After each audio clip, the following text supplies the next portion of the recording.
Amyli McDaniel, and I am addicted to NFTs, not as JPEGs, but as an emerging technology that's going to unlock the next tokenized economy on the internet. Now, my addiction started quite innocently back in 2017 when I was dipping my toes in crypto investing. I buy some Bitcoin, maybe a little Ethereum here and there, but it wasn't until I discovered smart contracts that I became really hooked. So much so that I quit my job as the general counsel of a technology company. I founded a blockchain startup, and now I am all in. Now, suffice to say, the last year I feel like I have been in an intense battle. I've watched helplessly as many of my peers have fallen, one by one like dominoes. I've been told by many that I should consider pivoting to AI. And I knew things were bad when I received a call at 11:30 at night from my 77-year-old aunt, who knows absolutely nothing about technology, gravely concerned that I was wasting my precious years chasing this NFT fad. But I'm still here, and to borrow from Teddy Roosevelt's Man in the Arena quote, I am a woman in the arena, still fighting the good fight, and working toward this vision of a new tokenized economy driven by NFTs and blockchain. So today, I'm here to give you all a state of the industry talk on NFTs. What we're going to do is we're going to first zoom out and look at it from a big picture perspective. Then we'll look at actual activity that's happening in the space, and let's assess whether we're really seeing shifts to sustainability or not. Then we'll go into what success will look like for startups moving forward into the next cycle. And as part of my presentation, I asked other Web3 founders to share their thoughts on the topic and to share with you all what they are most optimistic about in the NFT world today. So hopefully if my speaker is loud enough, you will get to hear other insights as well. So let's get started with the elephant in the room. Google something like NFTs are dead today, and you're going to see lots of commentary. And this is a recent one by Rolling Stones that has verified that 95% of NFTs minted today are worthless. And based on the data, they aren't wrong. Market values have capitulated. NFT market volumes, transaction volumes are down. Most NFT projects and companies in the market that were active in the bull market are now out of business, or they're largely dormant. What we're seeing is that the ones that are still in the market are also facing reorders, layoffs, and trying to pivot and figure out how do we survive through this next cycle. The interesting thing is, we've all been here before. We've heard the same stories, just different technologies and different times. I worked during the invention phase of both the mobile world and the cloud computing world, and they were the same stories. So if you're on the inside of blockchain innovation, you actually get pretty excited when you see this type of mainstream buzz in the press. And here's why. This is the Gartner Hype Cycle. It shows the 5 phases of adoption for an emerging technology, from birth or invention to mainstream adoption. As you can see, it's quite the roller coaster. It starts off with a steep incline when people are just become aware of the potential for technology, and then it goes into this deep dive, showing signs of imminent death in this disillusionment period. But what comes next is quite magical. It's called the slope of enlightenment. It's phase 4, and it's where rationality comes in. It's also where a lot of building happens, a lot of capital comes in, and billion-dollar startups emerge. So where are we in the cycle today? I'd like to share some thoughts from an incredibly talented artist who has leaned heavily into Web3. My name is Mika Markle, and I'm an artist and writer based in Los Angeles. And what I'm most excited about in the world of NFTs is the integration of digital art and digital assets into everyday life. According to the Gartner Hype Cycle, which outlines the adoption of new technology into the mainstream, there's always a period of inflated expectations followed by a period of disillusionment, and I think we're at the bottom of that period. So we should be entering now a slope of enlightenment or more sustainable growth. And I'm really excited to see what that looks like for NFTs. So Nika's thoughts on where we are in the hype cycle are nothing surprising. But what is surprising that's happening in Web3 are the incredibly talented artists and creators from all walks of life that have embraced Web3. They're actually learning about the technology and they're experimenting on the business models. That is something we never saw in earlier phases of technology and internet innovation. Digital art collectibles, actually, relatively speaking, have remained steady, and artists are finding success with this use case. The growth for digital art market in the next 4 years is quite optimistic. So this is the hype cycle, with blockchain and Web3 technologies mapped up as of August 2022. You can see that back then, the NFTs were just about to take a deep dive into the scope of disillusionment. And it's pretty safe to say, based on the last year and a half, that we are at or near the bottom. And that's a great sign because it means we're closer to the slope of enlightenment. Another interesting thing to point out is that Gartner only predicted 2 to 5 years to go from the hype cycle to mainstream adoption. And so that's a short amount of time. If you're building in the space, it means buckle up and get ready to move and make sure that you stay out in front of everything because progress is happening in an accelerating phase. Another area to look at when you're assessing the health of the space is what is actually happening during this disillusionment phase. What type of activity is happening? Not just the number of players, but the quality. Who are they and what are they doing? So number one, developers. Web3 is still attracting the best and the brightest engineers in the space.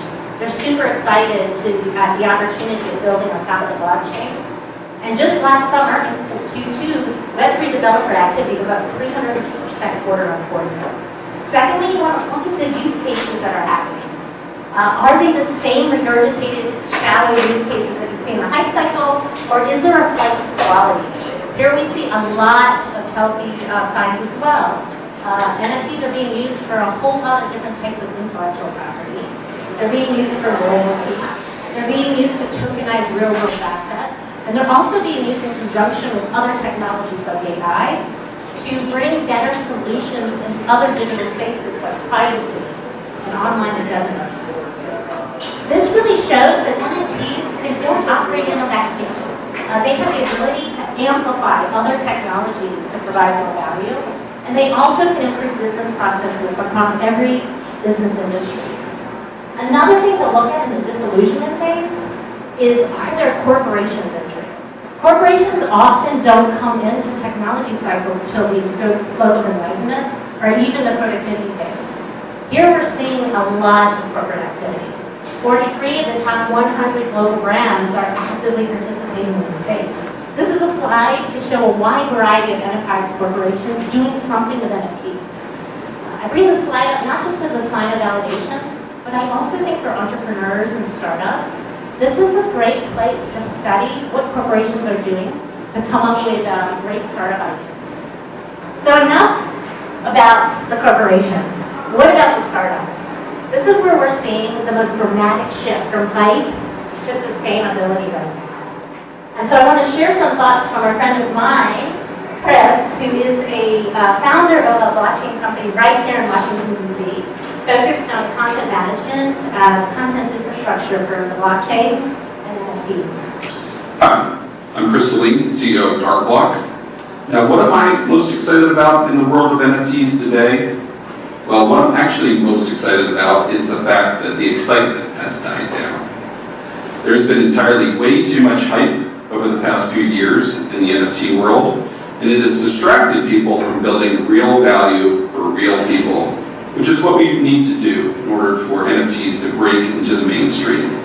At Darkblock, we think that value is around content, but there are lots of other ways to deliver value to end users, and as long as we all concentrate on that, I believe that NFTs have a massive future and will be a part of everything we do in life. So I second Chris's thoughts that that blockchain is an actual movement that's happening right now. It's one that is building the next phase of the internet that's even going to be even bigger than Web 1 and the internet. But it's not going to happen magically. It's going to happen with people, with business models and use cases and new perspectives being brought to the market, as well as infrastructure and an ecosystem being built out. And that's going to be happening with corporations and startups in the space. So what I'd like to do now is share a series of founder thoughts in the space where they're sharing the business models of what they're doing, as well as their insights on what they are most optimistic about in the NFT world today. Hi, I'm Inda, CEO of Pixelinks, a company that is building interactive music products that connect fans and artists. What I'm most excited about when it comes to NFTs is the ability for collaboration to thrive. For example, on our platform Chorus, fans can create new AI remixes of their favorite songs and even earn revenue from these creations while still protecting the original artist. I think NFTs present an exciting new medium for art to thrive whilst unlocking new business models that protect IP in an ever-changing landscape. So Pixelink is a great use case of taking musician and fan engagement to the next level through co-creation and co-commercialization using NFTs.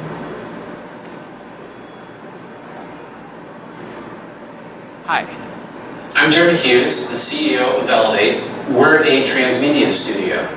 That means that we tell stories that take place across multiple platforms and mediums, everything from physical to digital to social.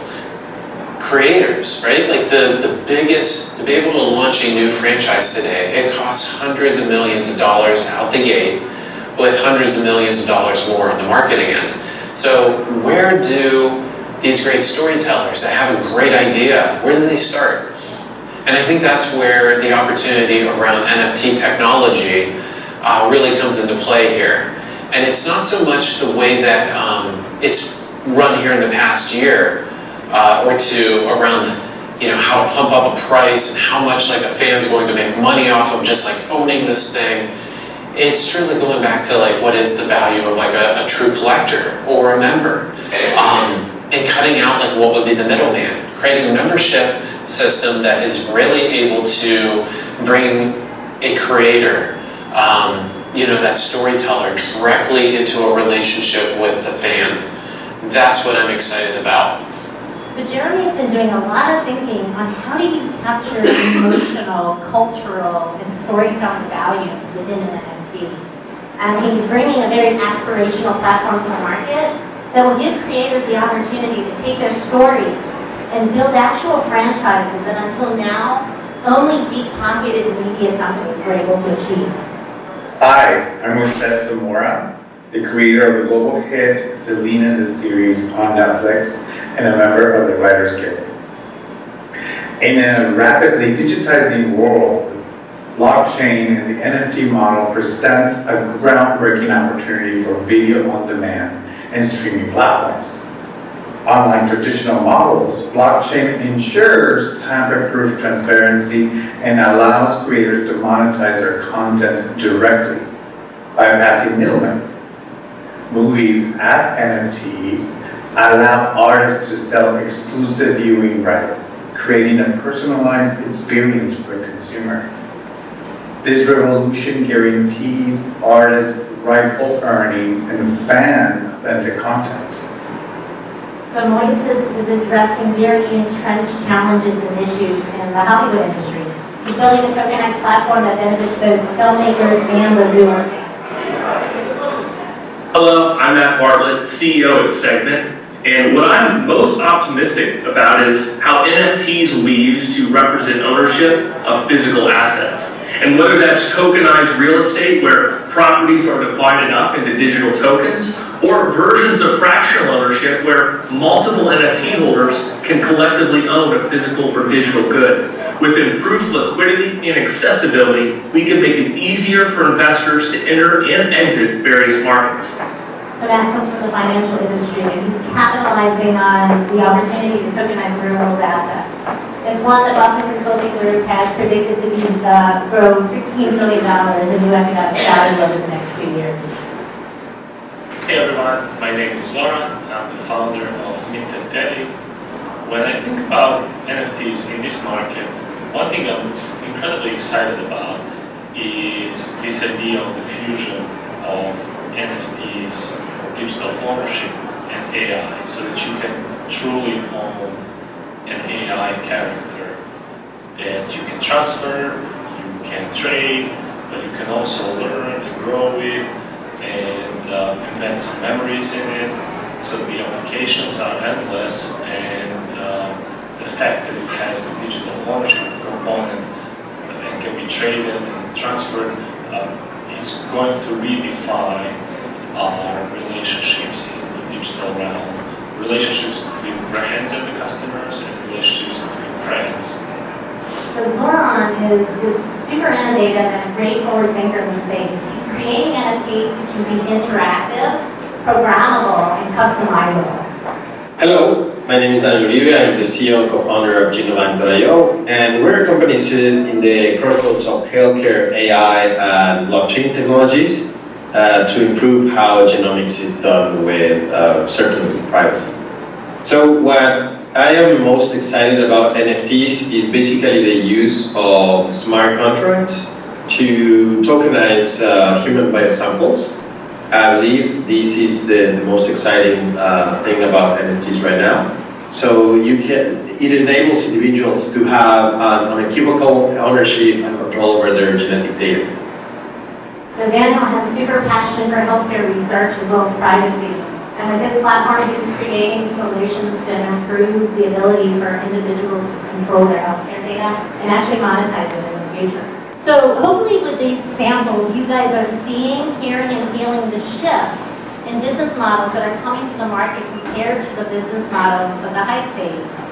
You can no longer launch a collection with just a JPEG and a goal to pump up the price and then later determine what that value is. And we know now that that will also potentially increase you to SEC scrutiny. But I think the biggest takeaway that's happening during this disillusionment period is understanding what an NFT really is. It's just a technology and a tool that needs to get applied to create something of actual value. So just in the same way that 95% of websites today are worthless and 95% of mobile apps are worthless, 95% of NFTs will always be worthless. It's really that 5% where business models are getting proven out and technology is being created to support the bringing of those business models to market, where trillions of dollars of new economic and social value is going to get created. So let's think about what are the best opportunities in this 5% today. The great news is we're still cleaning up the hype cycle, and we haven't quite entered into that slope of enlightenment. There are no incumbent and established players in this space. And so what that means for startups is that opportunities are abound, and you can participate from the very top as a creator or a brand bringing NFTs to a community, all the way to the bottom where you might be developing on the blockchain, and anywhere in between, developing apps, tools, solutions, or services. But what I do think is important in this phase is the mindset of what will make a startup successful. And I'm going to borrow from Gareth Weaver, Graham Weaver, who did a Stanford lecture on how to live an asymmetrical life. I think his 3-step framework is a great one for what the mindset is required to be successful in phase 4. Number 1, you need to be doing hard things. This is the hardest phase to build a startup compared to future phases where there's more infrastructure and more experimentation. So bring your brains and make sure that you build a team that is smart and ready to work on hard problems. Number 2, you want to do your thing. When you're doing hard things, it makes things a little easier when what you're doing is something you feel deep passion for and have a little experience in. Every founder you've heard from today has both deep passion and experience for the domains of which they're bringing Web3 and NFTs cases into. Number 3, you want to do it for a long time. We're still relatively early in the technology cycle. There are major headwinds that are still coming. There's a lot of uncertainty, there's regulation that has to come out, and there's going to be a lot of iteration and failure along the way. Which brings us to a 4th factor that I think is actually unique for Web3. Anybody want to guess what it is? Yeah. So, it's collaboration.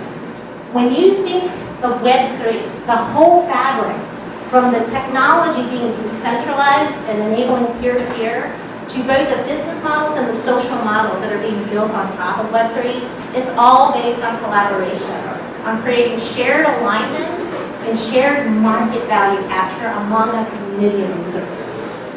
And that will be the competitive edge and what I believe will separate the winners in this next phase.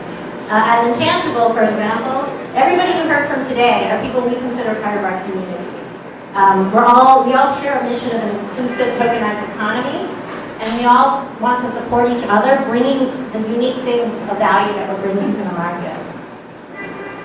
So speaking of collaboration, I think it's also important that you build collaboration into your teams. At MINTangible, we have this amazing team.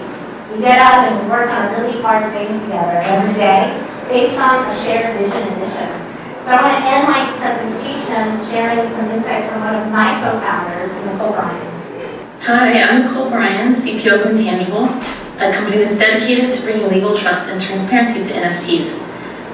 What I'm most excited about when it comes to NFTs is that I almost feel like an explorer from the old days seeking out the new world.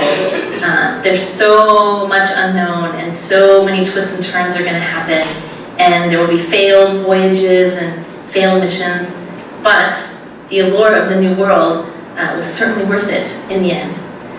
To me, it honestly feels like we're ushering in an entirely new kind of economy, which is really invigorating. And I believe that the future of NFTs will be all about new and previously not even considered business models and ways of delivering value. That's pretty exciting to be a part of. So MINTangible is building out the infrastructure that's needed for this next phase so that NFTs can be transformed from your tokens today into actual assets and commercial vehicles. So with that, I hope you guys got a good update on some of the things that are happening in the NFT space and where we are from a big perspective.